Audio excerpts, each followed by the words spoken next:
High, কেমন আছেন সবাই? আশা করি সবাই খুব খুব ভালো আছেন। অ্যাকচুয়ালি পরিস্থিতি এখন যা, তাতে ভালো থাকাটা সত্যিই কোয়াইট ডিফিকাল্ট, কিন্তু আশা রাখতে হয় যে সবাই ভালো থাকুন। আপনারা সবাই জানেন যে কয়েকদিন আগেই আমাদেরই একজন সহকর্মী আত্মঘাতী হতে বাধ্য হয়েছেন।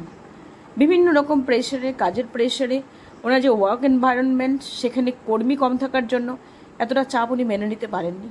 যেই ঘটনাটা আমাদের সবাইকে সত্যি নাড়িয়ে দিয়েছে। আপনারা ভালো করে ভেবে দেখুন, বা যারা একটু সিনিয়র দিদিরা আছে, সে এনএম দিদিমণি বলুন বা সিএইচও দিদিমণিরা বলুন, যার কথাই বলেন না কেন, একটু ভালো করে জাস্টিফাই করে দেখবেন। অনেক সময় দেখা যায় যে তাদের সত্যিই মানসিক অবস্থা খুব একটা ভালো থাকে না। তারা সব দিক থেকে এতটা নাজেহাল হয়ে থাকে যে কোনটা ক্রুশিয়াল নয়, এগুলোর মধ্যে ডিফারেন্সিয়েশন করা তাদের পক্ষে খুব ডিফিকাল্ট হয়ে যায় বলে তারা একটা বিদিকিচ্ছিরি পরিস্থিতির মধ্যে থাকে। তারা বেশিরভাগ জনে কিন্তু মানসিকভাবে কেমন যেন একটু অন্যরকম, ঠিক স্টেবল হয় না কিন্তু, কেন পরিস্থিতি তাদের স্টেবল থাকতে দেয় না। তাই সবাইকে একটাই বলা, যতটা রেসপন্সিবিলিটি আপনার নেওয়ার ক্ষমতা আছে আপনি ততটাই নেবেন। এমন কিছু কাজ করবেন না যেটা আপনি কন্টিনিউ করে যেতে পারবেন না, কোনোদিন আবেগের বশে করে ফেললেন, তাহলে কিন্তু সবাইকে মুশকিলে পড়তে হবে। যাই হোক, আমরা আছি, আমরা যেহেতু কাজ করছি, তাহলে আমাদের চেষ্টা করতে হবে যেই কাজটা আমরা করব সেই কাজটা যাতে আমরা যতটা সম্ভব আমার জায়গা থেকে পারফেক্টলি করি। কারণ আমরা এমনই একটা প্রফেশনে বিলং করি যেটা সত্যি একটা নোবেল প্রফেশন। আমরা মানুষকে পরিষেবা দিতে এসেছি, মানুষের সামনে, একদম গ্রামে গিয়ে, প্রত্যন্ত জায়গায় গিয়ে মানুষের সামনে দাঁড়িয়ে থেকে, মানুষের সামনে মানুষকে ফেস করে তাদের পরিস্থিতিগুলো সামনাসামনি থেকে বুঝে, সহানুভূতি নয় সহমর্মী হয়ে আমরা পরিষেবাটা দিই। তাই কোন রুলস রেগুলেশনস, কী ইনস্ট্রাকশনস, সেগুলো থেকে অনেক বেশি ইম্পর্টেন্ট ওই মানুষটার কী জরুরি, মানুষটার জন্য কোনটা জরুরি, সেটা আমাদের দেখা অনেক বেশি ইম্পর্টেন্ট। তাই পরিস্থিতিগুলো কিভাবে আমরা হ্যান্ডেল করি, কিভাবে আমাদেরকে ম্যানেজ করতে হবে, মানুষটাকে ভালো রাখতে হবে, সেটা আমাদের কাছে সবচেয়ে বেশি ইম্পর্টেন্ট হওয়ার কথা। অন্য কি কোয়ালিটি, অন্য কতটা কি কোয়ান্টিটি করলাম সেটার উপর নজর না দিয়ে, আমরা যাতে যাদের পরিষেবা দেওয়ার জন্য আমরা নিয়োজিত হয়েছি, তারা যাতে আমাদের কাছ থেকে পরিষেবা পেয়ে খুশি হয়, আমাদের যাতে একটু হলেও আশীর্বাদ দিয়ে যায়, সেটা আমাদের সব সময় দেখা উচিত। এটা করতে গেলে আমাদের কি করতে হবে, আমাদের নিজের নলেজটা আপডেট রাখতে হবে। নিজের যাতে নলেজের দিক থেকে কোনো ঘাটতি না থাকে, যাতে আমি সেই মানুষকে পরিষেবা দিতে গিয়ে তার ভুল ভুল নলেজ থাকার জন্য, নলেজ ঠিক না থাকার জন্য ভুল পরিষেবাটা দিয়ে তার এতটুকু ক্ষতি না করি। তাই সবসময় নিজের নলেজটাকে আপডেট রাখবেন, যাতে নিজের গাফিলতির জন্য কোনো মানুষের এতটুকু সর্বনাশ হয়েছে সেটা যাতে না হয়, যাতে নিজের কাছে নিজেকে দায়ী করতে না হয় নিজের কাছে। সেই জন্য নিজের নলেজটা খুবই জরুরি।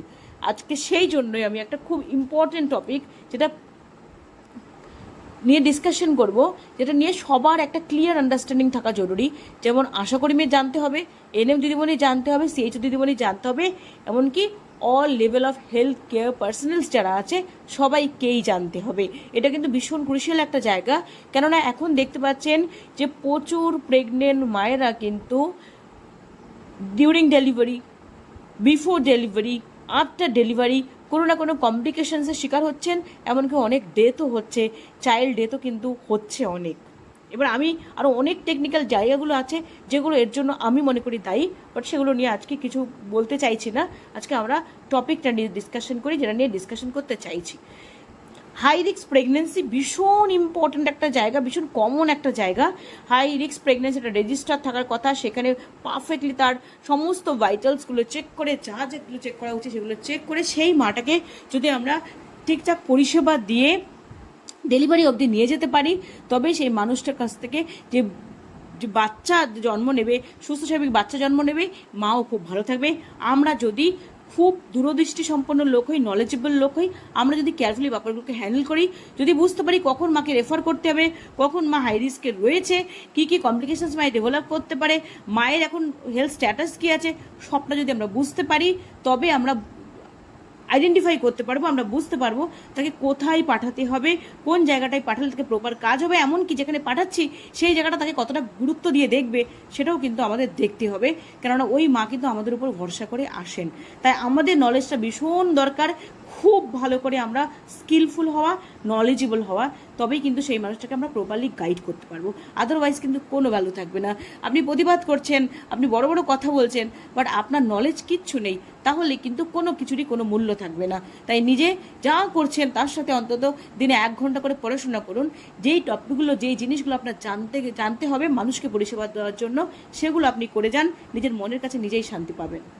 দেখুন, হাই রিস্ক প্রেগনেন্সি ক্যাটেগরি, যেটা কিনা পিএমএসএমই ক্লিনিক, প্রধানমন্ত্রী মাতৃত্ব সুরক্ষিত অভিযান, প্রধানমন্ত্রী সুরক্ষিত মাতৃত্ব অভিযান, সেখানে যে গভর্নমেন্ট অফ ইন্ডিয়া যে পোর্টাল রয়েছে, যেখানে কিনা এনএম দিদিমণিরা যে মাতৃমা আছে সেখানে ফিল করেন, পিএমএসএমই ক্লিনিকে জায়গাটা ফিল করার আছে।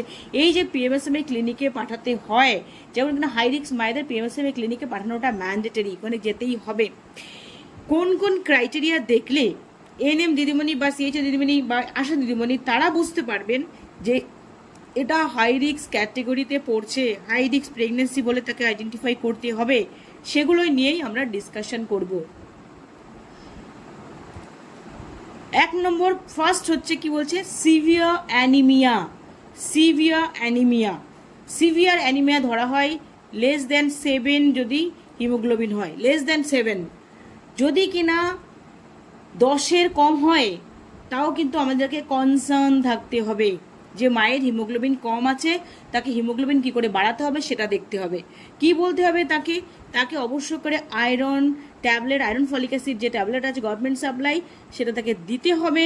যারা কিনা বাইরে থেকে ডক্টর দেখিয়ে ওষুধ খাচ্ছে তাদেরকে সেই ওষুধটা আপনারা এনে নেবেন, দেখে নেবেন, যেটা খায় আপনাকে জিজ্ঞাসা করবেন যে কোন ওষুধটা খাও, তুমি নিয়ে আসো আমি দেখি। ডক্টরের প্রেসক্রিপশন দেখে কোনো কাজ নেই, ওষুধটা দেখুন কি ওষুধটা সে খাচ্ছে, কিভাবে খাচ্ছে। আপনি যেমন আয়রন এবং ক্যালসিয়াম দিয়ে যেমন বলেন ক্যালসিয়াম আয়রন একসাথে খাওয়া যাবে না, আয়রন ট্যাবলেট খাচ্ছ পাতে লেবু খেতে হবে, ভাতের সাথে লেবু খাবে, তাহলে আয়রনটা হজম হবে ভালো।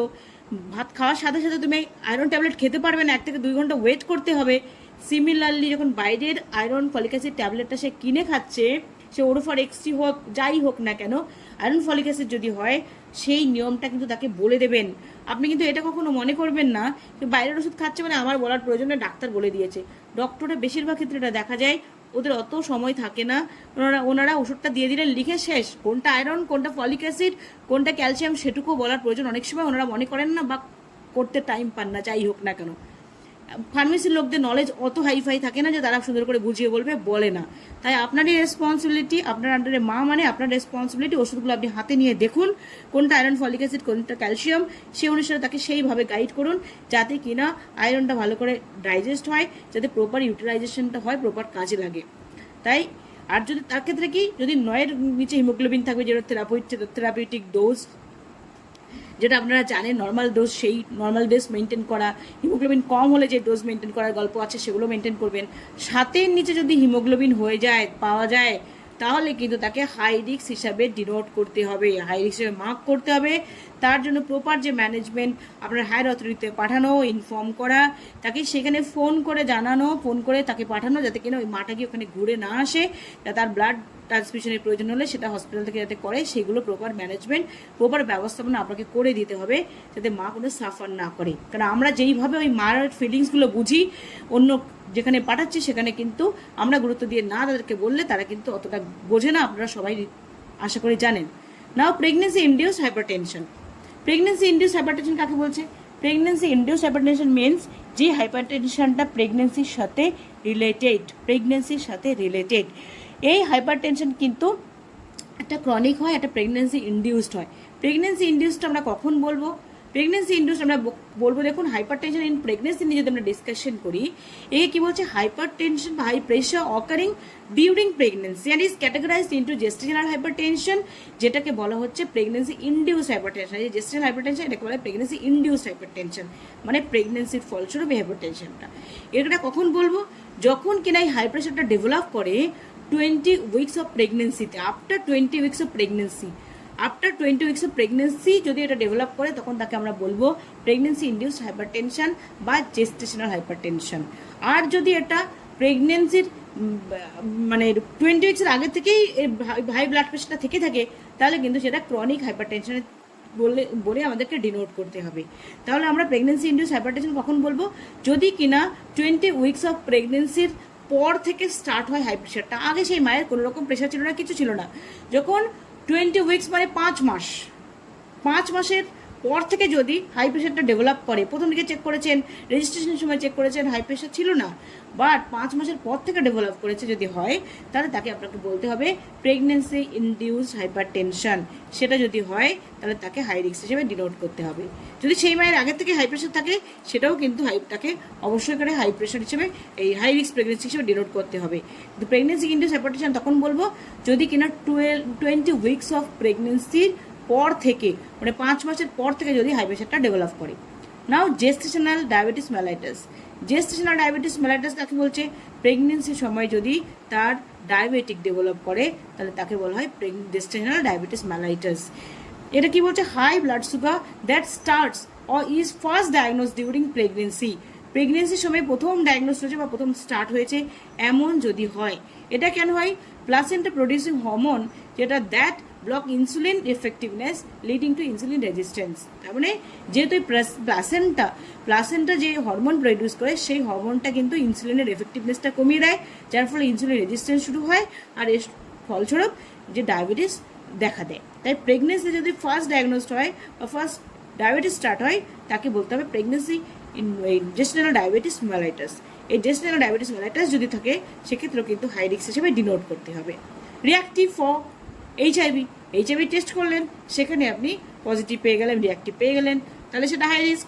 সিফিলিস সেম, কিট দিয়ে টেস্ট করা হলো, সেখানে পজিটিভ পাওয়া গেলো, তাহলে কিন্তু অবশ্যই করে সেটা হাই রিস্ক প্রেগনেন্সি। হাইপোথাইরয়েডিজম, যদি কারো থাইরয়েড প্রোফাইল টেস্ট করা হয়, T3 T4 TSH টেস্ট করা, স্পেশালি TSH টেস্ট করা হয়, সেক্ষেত্রে নর্মাল যে রেঞ্জ আছে সেই রেঞ্জের নর্মাল রেঞ্জের মধ্যে যদি না থাকে, তাহলে সেক্ষেত্রে আমরা কিন্তু হাইপোথাইরয়েডিজম বা হাইপোথাইরয়েডিজম যাই হোক না কেন, সেটাকে ডিনোট করতে হবে আপনাকে হাই রিস্ক প্রেগনেন্সি হিসেবে। সেটা দেখে নিয়ে তাকে কিন্তু যখন দেখা যাবে হাইপোথাইরয়েডিজম বা হাইপারথাইরয়েডিজম রয়েছে, তাকে কিন্তু হাই রিস্ক প্রেগনেন্সি হিসেবে ডিনোট করতে হবে। যদি প্রেগনেন্সি পিরিয়ডে তার টিউবাকুলোসিস অথবা সে টিউবাকুলোসিসের ওষুধ অলরেডি খাচ্ছে, সে প্রেগনেন্ট হলো, এমন যদি হয়, তাহলে কিন্তু অবশ্যই করে সেটা হাই রিস্ক। ম্যালেরিয়া, সেই সময় তার ম্যালেরিয়া প্লাজমোডিয়াম ফ্যালসিপারাম বা প্লাজমোডিয়াম ভাইভ্যাক্স যাই ধরা পড়ুক না কেন, প্লাজমোডিয়াম, তাহলে কিন্তু তাকে অবশ্যই করে হাই রিস্ক ক্যাটাগরিতে ফেলতে হবে।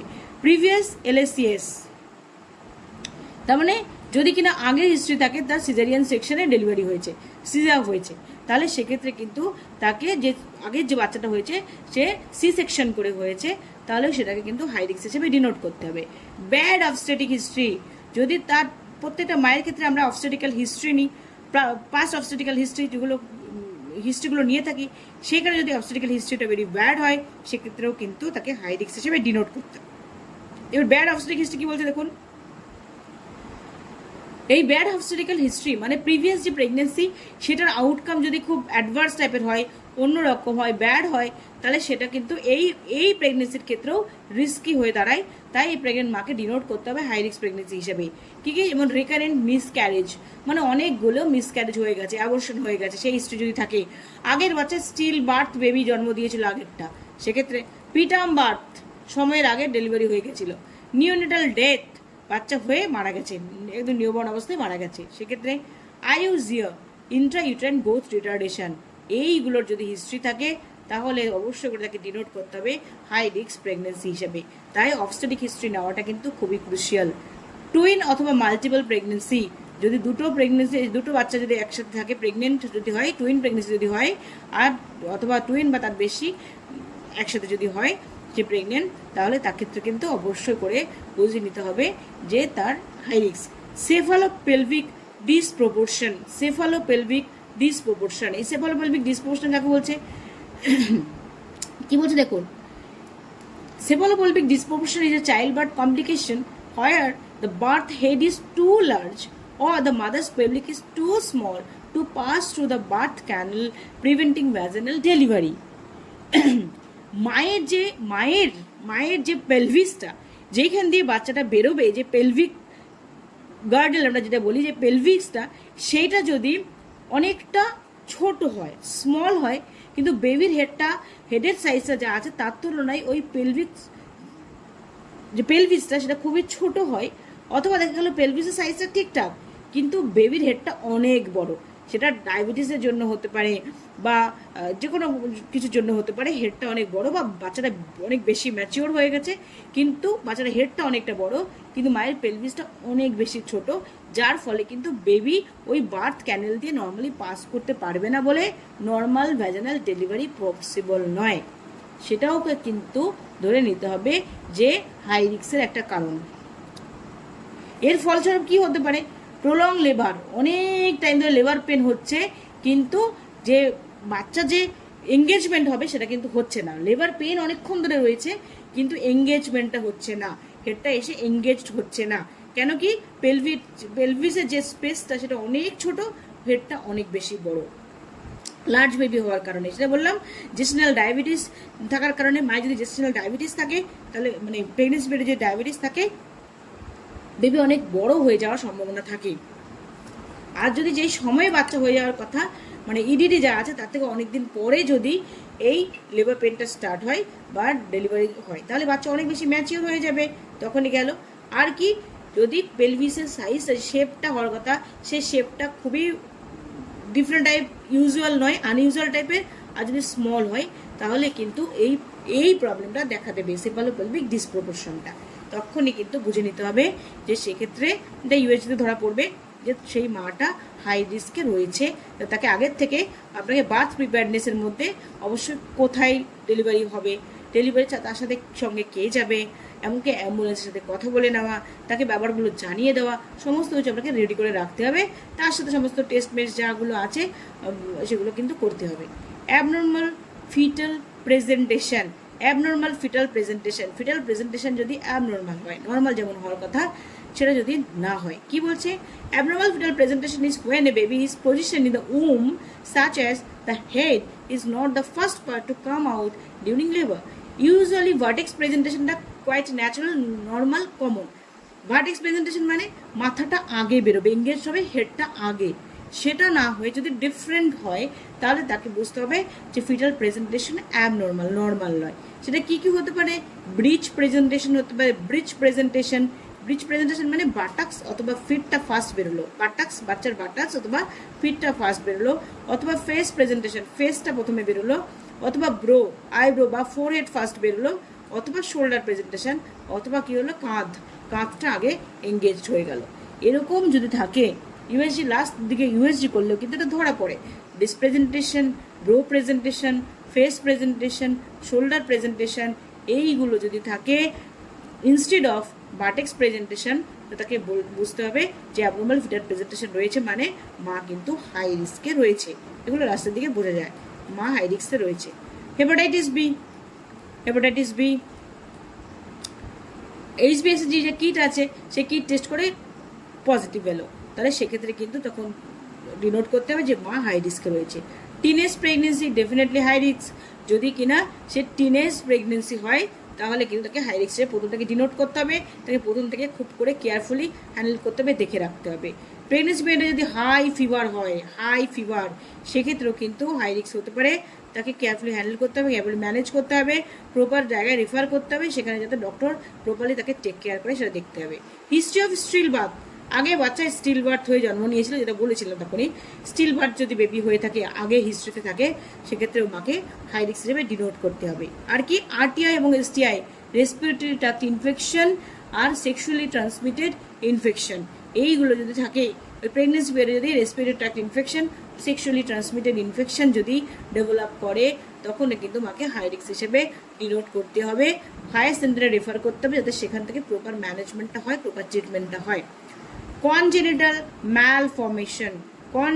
ম্যালফরমেশন অথবা বার্থ ডিফেক্ট, আগে যখন ওই মা বাচ্চা বা বেবি জন্ম দিয়েছিল সেক্ষেত্রে সেই বাচ্চার কনজেনিটাল ম্যালফরমেশনের হিস্ট্রি রয়েছে, তাহলে সেই ক্ষেত্রেও কিন্তু হাই রিস্ক হিসেবে ডিনোট করতে হবে। এই কনজেনিটাল ম্যালফরমেশনগুলো কী কী হতে পারে? এগুলো কিন্তু দুরকম হতে পারে, একটা স্ট্রাকচারাল ম্যালফরমেশন বা অ্যানোমালিস, আর একটা ফাংশনাল অ্যানোমালিস। বেশিরভাগ জনই কিন্তু আমরা পরিচিত কিসের সাথে? স্ট্রাকচারালের সাথে। ফাংশনালগুলো নিয়ে কিন্তু আমাদের অনেক সময় মাথা ব্যথা থাকে না বা আমরা জানিও না। এগুলো কিন্তু সবটাই জানতে হবে, তবেই আপনি সেই মাকে হাই রিস্ক কি হাই রিস্ক নয় সেই হিসেবে ডিনোট করতে পারবেন। আদারওয়াইজ কিন্তু মায়ের পরবর্তীকালে প্রবলেম ডেভেলপ করতে পারে। কি বলছে দেখুন, ক্লেফট লিপ, ক্লেফট প্যালেট সবাই জানেন, club foot, congenital heart defect, neural tube defect, spina bifida যেটাকে বলা হয়, এইগুলো নিয়ে অনেকের হাইড্রোসেফালাস, বেবি হাইড্রোসেফালাস রয়েছে, স্পাইনা বেভিটা রয়েছে, স্পাইনাল কর্ডে কোনো রকম ইস্যু রয়েছে, হার্টের ম্যালফরমেশন যেটাকে বলা হয় PDA, patent ductus arteriosus, PDA, সেটাও হতে পারে। তারপরে cleft lip, cleft palate, club foot, এগুলো থাকতে পারে। এগুলো যদি হয় মোটামুটি এগুলোর সাথে অনেকে জানেন। তারপরে অ্যানাল যে রিজনটা, সেটা দেখা গেলো ইনপারফোরেট অ্যানাস, সেটা যদি হয় তাহলে সেই ক্ষেত্রেও কিন্তু সেগুলো কনজেনিটাল অ্যানোমালিসের মধ্যে পড়ছে। ফাংশনাল অ্যানোমালিস যেগুলো আছে সেটা হচ্ছে মেটাবলিক ডিসঅর্ডারগুলোও কিন্তু ফাংশনাল অ্যানোমালিসের মধ্যে পড়ছে। যেটা প্রিভিয়াস হিস্ট্রি যদি আপনি নিয়ে থাকেন দেখবেন অনেক কিছু বলতে পারে, যে হসপিটালে ভর্তি ছিল, তার এই সমস্যা হয়েছিল, এরকম যদি কোনো হিস্ট্রি আপনাকে দিয়ে থাকে আপনি অবশ্যই করে বলবেন যে কোনো কাগজ বা আগের বাচ্চার হসপিটালে ভর্তি ছিল বা কোথাও ভর্তি ছিল, এরকম কিছু সমস্যা যদি থাকে বা কাগজপত্র থেকে থাকে এনে দেখান, আপনি দেখুন, অথবা সে যদি দিদিমণি যিনি আছেন তিনি দেখবেন, দেখে নিয়ে তাকে কিন্তু বুঝে নিতে হবে যে সত্যি সে কিন্তু হাই রিস্কে রয়েছে কি হাই রিস্কে নেই।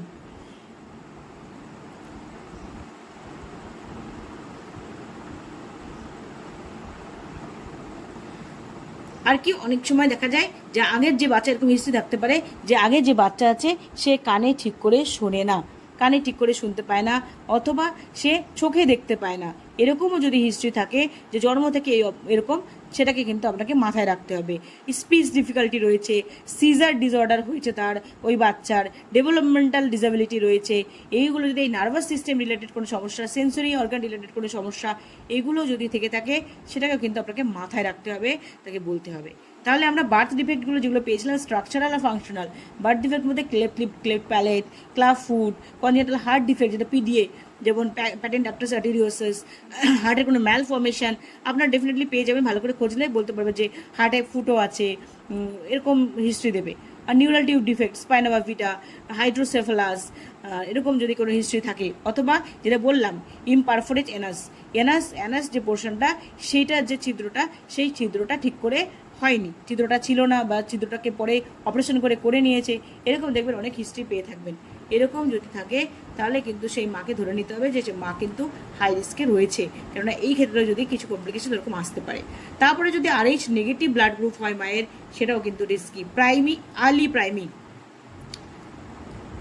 প্রথম যে বাচ্চা হয়েছে সেটা অনেক আগে, আর্লি প্রাইমি মানে যে প্রেগনেন্ট হলো সেটা অনেক আগে, যেমন টিনেজ প্রেগনেন্সি যেটা বললাম অনেক আগে, মানে সঠিক সময়ের আগে সে কিন্তু প্রেগনেন্ট হয়ে গেছে, তাহলে সেক্ষেত্রেও কিন্তু রিস্ক যেমন এল্ডারলি প্রাইমি 35 অথবা 35 ইয়ার্সের পর প্রেগনেন্ট হয়েছে, এখন সে প্রেগনেন্ট কিন্তু তার বয়স 35 ইয়ার্সের বেশি অথবা 35 ইয়ার্স, এমনও যদি হয় তাহলে ধরে নিতে হবে তাকে আর্লি মানে এল্ডারলি প্রাইমি।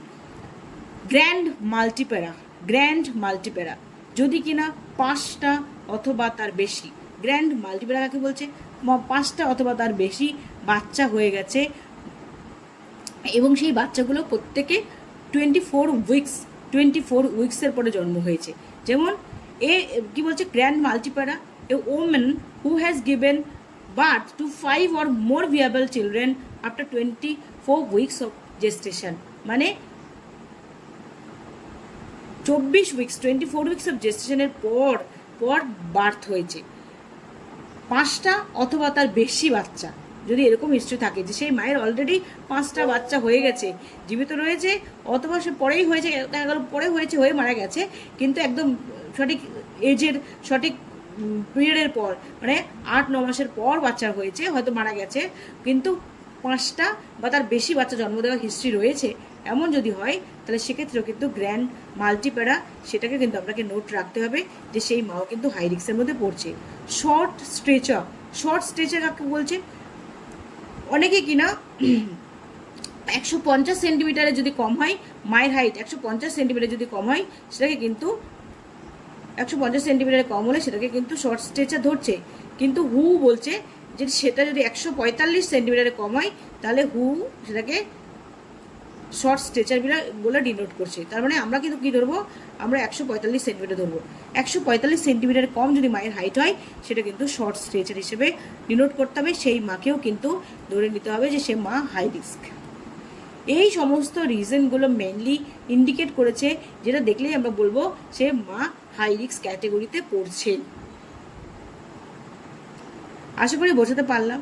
যদি কারোর কোনো কনফিউশন থাকে বা কিছু বলার থাকে, অবশ্যই করে আমাকে কমেন্ট সেকশনে জানাতে পারেন, কেননা আপনার ওই কমেন্ট কিন্তু ভীষণ ইম্পর্টেন্ট আমার কাছে। কারণ সেই কমেন্টের উপর ডিপেন্ড করে আমি ডিসাইড করতে পারবো যে কিনা আমি কতটা এফেক্টিভলি সেটা বোঝাতে পারলাম, বা পরবর্তীকালে কী ভিডিও করলে ভালো হবে। যদি আপনাদের কোনো সাজেশন থাকে সেটাও আপনারা দিতে পারেন। ভালো থাকবেন সবাই, বাই, দেখা হবে নেক্সট ভিডিওতে। আর যদি আপনি নতুন হয়ে থাকেন আমার চ্যানেলটি সাবস্ক্রাইব করে রাখুন, কারণ এই চ্যানেলে অনেক এমন ভিডিও আছে যেগুলো সত্যি আপনার ভিজিটের ক্ষেত্রে বা আপনার ডেইলি যে আপনি পরিষেবাগুলো দিচ্ছেন সেক্ষেত্রে আপনার নলেজ গেইন করতে হেল্প করবে। ভালো থাকবেন সবাই, বাই, দেখা হবে নেক্সট ভিডিওতে।